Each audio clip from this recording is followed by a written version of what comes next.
Passengers on foreign airlines headed to the United States from 10 airports in 8 majority Muslim countries have been barred from carrying electronic devices larger than a cell phone under a new flight restriction enacted on Tuesday by the Trump administration.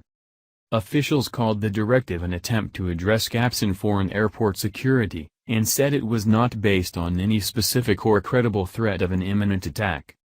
The Department of Homeland Security said the restricted items included laptop computers, tablets, cameras, travel printers and games bigger than a phone. The restrictions would not apply to aircraft crews, officials said in a briefing to reporters on Monday night that outlined the terms of the ban. The new policy took effect at 3 a.m. EDT on Tuesday, and must be followed within 96 hours by airlines flying to the United States from airports in Amman, Jordan, Cairo, Istanbul, Jeddah and Riyadh in Saudi Arabia, Kuwait City, Casablanca, Morocco, Doha, Qatar, and Dubai and Abu Dhabi in the United Arab Emirates. It applies only to flights on foreign carriers, and not American-operated airlines. Officials did not say how long the ban would remain in place or if other airports would be added. Royal Jordanian, the state-run airline of the Hashemite Kingdom, said that medical items are exempt from the ban, and that larger electronic items could still be carried in checked baggage. It announced the changes to what it called "Our Dearest Passengers" in a Twitter post Monday afternoon that was later deleted. In all, officials said an estimated 50 flights each day into the United States would be affected. One of the world's busiest airports, in Dubai, already requires American-bound passengers to undergo strict screening by United States customs officials before boarding flights. Dubai is one of 15 airports in the world to employ the Homeland Security pre-clearance techniques. During the briefing on Monday night, Homeland Security officials did not cite specific intelligence suggesting that terrorist groups were planning imminent attacks as a reason for the new policy.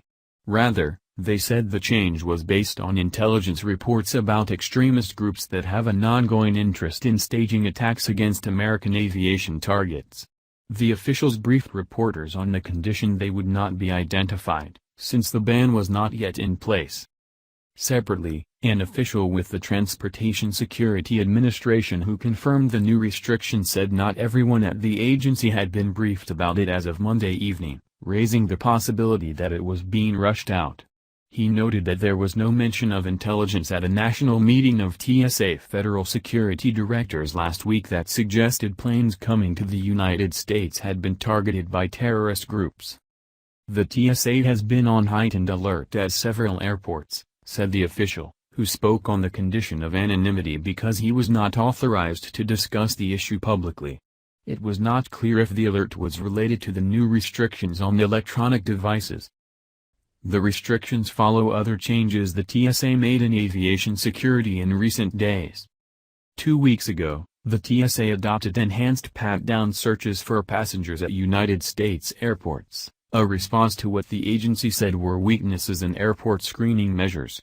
Under the new rules, passengers will no longer be allowed to choose what type of searches they undergo in security lines.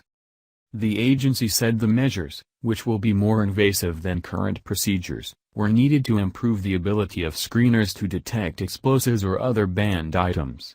In a series of 70 undercover tests of airport security screening procedures, conducted in 2015 by the Homeland Security Inspector General's office, auditors were able to get fake weapons and explosives past security screeners 95% of the time, according to the still classified report.